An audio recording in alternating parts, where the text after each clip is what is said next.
Mwenzenu naitwa Dr. Dorothy Gwajima, mbunge, waziri wa maendeleo ya jamii, jinsia, wanawake na makundi maalum. Lakini pia mimi ni mama wa familia, mke wa Advocate Metusela Gwajima, na leo nimekuja hapa kwenye kochi la Orange. Karibu tuyajenge.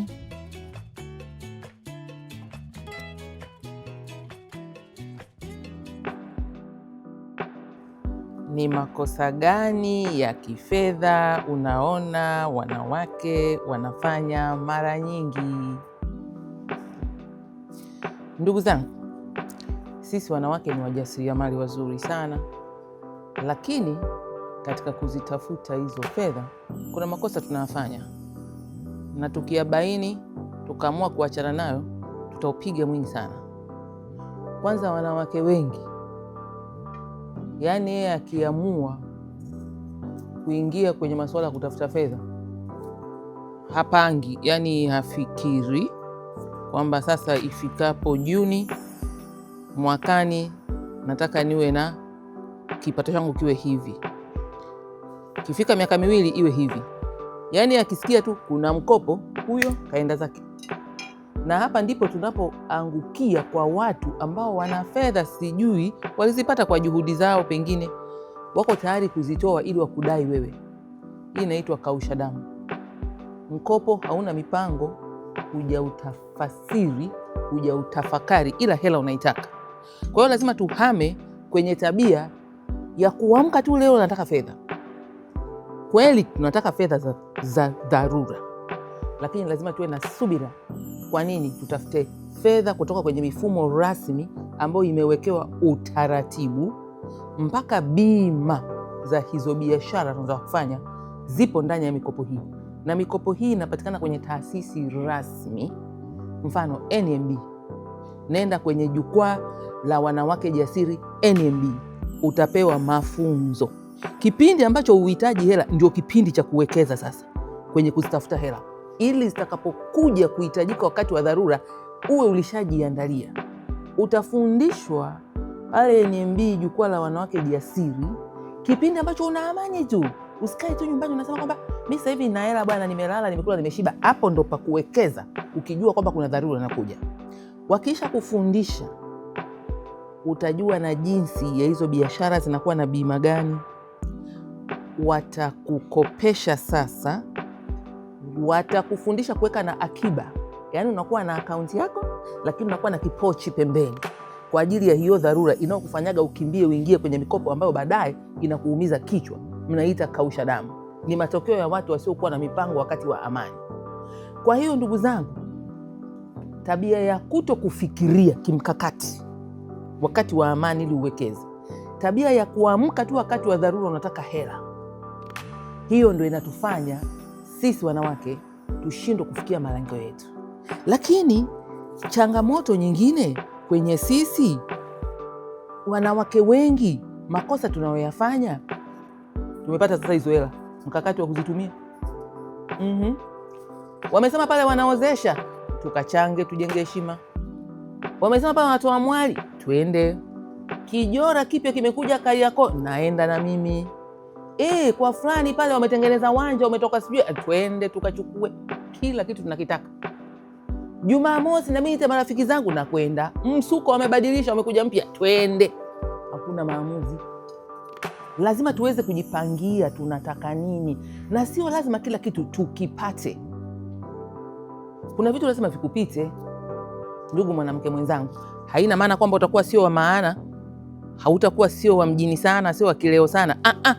Mipango ni kuamua vipaumbele. Yule ana vipaumbele vyake, mwenzako anaweza kuwa na kipato kikubwa sana akaweka vipaumbele vingi sana. Wewe ni kumfuata tu, ni kumfuata. Hiyo inaitwa fuata upepo.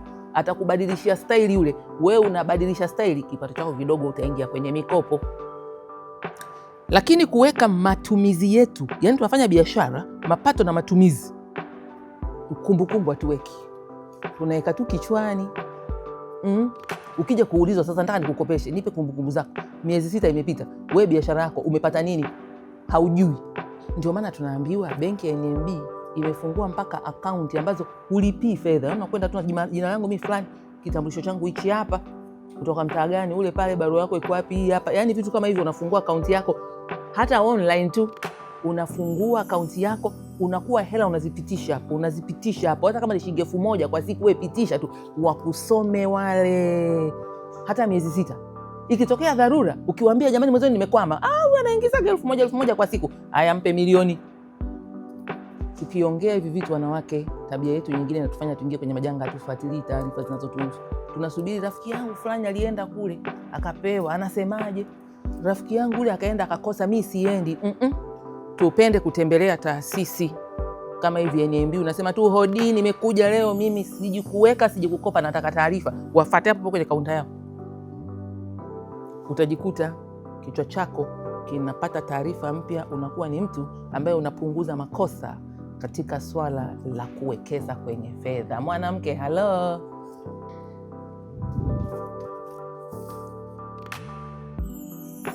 nini ushauri wako kwa wanawake kwenye masuala ya mikopo, hususan kausha damu? Ndugu wanawake, ili jina ili kausha damu nafikiri mulilipa kutokana na majanga ya mikopo aina hiyo. Ushauri wangu ni kwamba wanawake, kuna sababu kwenye ulimwengu wa leo, Tanzania ya leo, chini ya uongozi wa Rais wa Jamhuri ya Muungano wa Tanzania Daktari Samia Suluhu Hassan, ambaye amefungua fursa za uwezeshaji wanawake kiuchumi kupitia taasisi mbalimbali ikiwemo benki ya NMB. Hasa kwenda kukausha damu, wakati benki ya NMB ina fursa lukuki za kukufanya wewe upate mkopo wa heshima, mkopo wa kuongea mezani, muelewane, uwaulize hata maswali. Je, nikiumwa? Je, ikitokea bahati mbaya Mwenyezi Mungu kaniita? Familia yako isihangaishwe na wewe usihangaishwe ukiwa mgonjwa, kwa sababu vitu vimesajiliwa kimkakati kupitia Benki Kuu ya Tanzania inayosimamia benki zote ikiwemo NMB. Walishaenda kule wakapewa miongozo ya kuhakikisha unapata mkopo wako wa heshima usio kudhalilisha nyakati za tabu na za shida, unabaki umesimama hivi. Achana na kausha damu, huna sababu ya kuichukua. Ukienda mwenye kukausha damu, usije Gwaji madini nimekaushwa damu, mimi natoa wapi kukuongezea? Sina. Itabidi ukauke damu, pumzi zikauke. Haya, urip, umekimbia NMB mwenyewe. Nenda pale, wana fursa nyingi. Kuna jukwaa la wanawake jasiri NMB, lina mafunzo na miongozo ya kukufanya wewe upate fursa za kujiwezesha kiuchumi, mikopo nafuu, riba nafuu kabisa. Tatizo wewe unataka uwekeze wakati tayari una shida. Hapa tu mimi ndio shida yangu na wanawake. Unakutana na kausha damu, kwa sababu inakuwa hata usipoenda kukaushwa damu tayari ushaanza kujikausha mwenyewe kwa matatizo yanayokuhusu. Sasa wewe leo hapo unanisikiliza, si mzima na afya njema, si umekula umeshiba, pumzika, nenda NMB. Hapo ndio uanze kuwekeza. Tutoke kwenye uwekezaji wa wakati wa shida, twende kwenye uwekezaji wa kipindi cha amani, ili akili zako na fahamu zako ziko vizuri, zinaweza kuchagua vitu sahihi vilivyoandaliwa na NMB.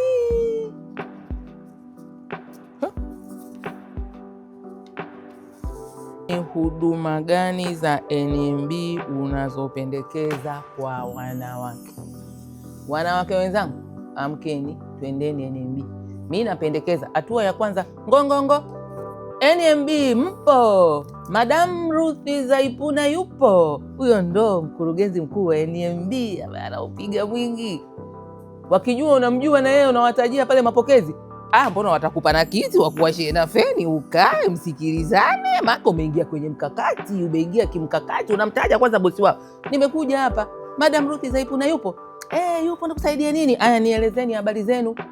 Na Gwajima naye kanambia hivi, nije hapa, eti nyinyi muna fursa kwa ajili ya wanawake. Mimi ndo mwanamke ishakuja, niambieni. Unajiamini mwanamke, unakaa pale unawaangalia, unaambia ndo ishakuja. Halafu nini?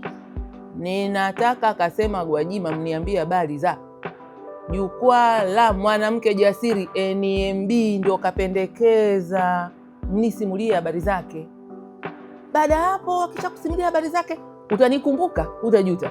Alafu baadaye waambie hivi, Haya, niambieni huduma za NMB mkononi. Watakusimulia, hutajuta, utanikumbuka. Pale kuna maswala ya NMB mshiko fasta, utanikumbuka kwa sababu na mimi nashikaga fasta. Usinione hivi, mpaka nyumbani kwangu mabinti zangu nimewafungulia, wanashika fasta tu. Hela kikubwa hapo, ukitoka tabia yako ya kuweka hela nyumbani itabadilika. Utafungua akaunti, utaanza kuweka hela zako hapo, na usiniambie kwamba watanitoza shilingi ngapi. Wewe zipo akaunti wataka kutozi hela na hazina makato. Wewe waulize, niambieni mimi ndo mdogo mdogo kabisa, niko hapa, fungu langu la akaunti liko wapi? Watakusimulia, utaweka. Baada ya muda, miezi mitatu, ukirudi pale unachukua mshiko fasta wako, unaondoka zako. Kwa hiyo nenda pale jukwaa la mwanamke jasiri NMB, waulize NMB mshiko fasta, waulize na akaunti zingine ambazo wamezidesign kwa ajili ya wafanyabiashara ndogo ndogo, mimi na wewe. Hata wewe mkubwa nenda, kuna vitu huvijui. Wewe fika kawaambie hivi, jukwaa la mwanamke jasiri NMB liko wapi? Anzia hapo, nimekupa hilo dodoso, alafu taniletea mrejesho kule TikTok live na Gwajima weekend, au vipi? Hapo mwanamke kupambana ni kupata maarifa ndo tunakupa haya. Nakusubiri na swali hapa, mie mwenzako, swali zito. Kama mwanamke, Gwajima, una balansi vipi wajibu kwa taifa na wajibu wako kwa familia? Ndiyo ndugu zangu, wajibu niloaminiwa na Rais wa Jamhuri ya Muungano wa Tanzania Daktari Samia Suluhu Hassan ni wajibu mkubwa ambao unachukua muda wangu mwingi kulitumikia taifa, na wewe utakuwa ni shahidi. Wakati wote niko na nyinyi jamii, lakini pia mimi ni mama wa familia. Familia ni serikali kongwe katika serikali zote duniani. Yani tulianza na familia, na familia ndio kitovu cha maendeleo ya jamii na taifa, na huko ndiko mama yeyote ndio mtendaji mkuu katika ile familia. Sasa tutabaki tunafanya kazi kwenye familia tu, tusitumie baraka zetu na karama zetu kulitumikia taifa letu na jamii zetu? La hasha. Tunatakiwa tukafanye pia mambo nje ya familia. Sasa mimi na balance vipi, ndugu yangu, nikiwa kama mke wa Advocate Methusela Gwajima pamoja na watoto wetu? Hakuna cha ajabu, ni kuweka ajenda mezani za majukumu yetu, baba, mama na watoto, na kukubaliana kuwa wawazi. Kama hivi, anajua kabisa lazima niamke asubuhi kesho niende kazini. Leo ninakutana na benki ya NMB kwa ajili ya mahojiano mbalimbali ya kuisaidia jamii yetu upande wa wanawake na maendeleo. Lazima awe anajua. Amani inakuja pale familia inapokuwa anajua baba yuko wapi, mama yuko wapi, wanafanya nini kwa maslahi ya familia pamoja na jamii na taifa kwa ujumla. Kwa hiyo napata ushirikiano mkubwa kutoka kwenye familia ambayo inafahamu wajibu wangu. Hilo ni la kwanza. Uwazi, ushirikishaji, ushirikiano. Naweza nikawa niko safari kama hivi, nilikuwa ziara ndefu kama ya wiki moja na zaidi mikoani, wanajua mama yuko kule. Je, majukumu yangu mengine, natakiwa mfanye usafi, natakiwa nipike, natakiwa nifue, natakiwa nimhudumie baba, nimhudumie watoto, nani sasa atafanya? Au nitaenda nao huko ndikokuwa? La hasha. Wanayapokea, wanayakubali, wanakuwa na uvumilivu, wananipa ushirikiano. Lakini nikirudi nyumbani baada ya saa za kazi, nafanya shughuli zangu kama mama kwa uaminifu wote. Nafua, napika, ninapasi, ninafagia, vile tu mijini ya tulimi. Napanda maua, ninamwagilia, na waweka kikao wanangu, nazungumza nao, na wasikiliza, wakumpongeza haya, wakumgombeza naye haya, na baba akiwepo. Kama kuna kesi zimenishinda, nampelekea, anatambua ukuu wake na ukubwa wake katika ile familia. Kama mimi linanihusu kukanywa, nakubali, ninashuka. Kwa hiyo tunatengeneza bondi hiyo kupitia uwazi, ukweli, ushirikiano na ushirikishwaji. Lakini pia sasa na balansi vipi ofisini? Nina watendaji wazuri. Namshukuru Rais wa Jamhuri ya Muungano wa Tanzania Mheshimiwa Daktari Samia Suluhu Hassan amenipa watendaji wazuri. Nina katibu mkuu ambaye ni mtendaji mkuu wa wizara, anaitwa Bwana Eliakim Maswi. Naye anakaa kwenye nafasi yake ili avitengeneze vya kitendaji, ili aniletee mimi niweze kutengeneza maono ya kisera na kidira kuelekea dira ya maendeleo ya taifa ya 2050. Kwa hiyo unaweza kuona kwamba ni maelewano, ushirikiano, ushirikishwaji na uwazi kuanzia kwenye familia na utayari wao ambao wanao, lakini ofisini vile vile hivyo hivyo karata hizo zinacheza na wenyewe wana utayari huo. Kwa hiyo vyote hivi kwa pamoja vinatufanya tuweze kusonga mbele, ukiwa unafanikisha nyumbani na unafanikisha ofisini. Lakini sio bure, wadau wa maendeleo wote wakiwemo NMB watupa ushirikiano mzuri katika mikakati yetu. Si unaona kuna mikopo ya serikali tumeiweka kule NMB, walishinda ile zabuni, wanafanya vizuri kuhusu kuwakopesha wafanyabiashara ndogo ndogo. Hilo linatubariki, nikisimama bungeni naongea kwa ujasiri, tumefanikiwa hivi. Kwa hiyo sekta binafsi inaingia hapa. Lakini ndugu wananchi, na nyinyi ni sehemu. Sisi tunaongea, tunaelewana. Mnaniambia pongezi Daktari Gwajima, unafanya vizuri, na mimi napata kamoyo. Nikirudi nyumbani natabasamu, nikienda ofisini natabasamu. Kwa hiyo tuendelee kuishi hivyo. Kwako pia ushirikiano, ushirikishwaji, uwazi na utayari wa kubebeana mizigo inawezekana. NMB Bank, karibu yako.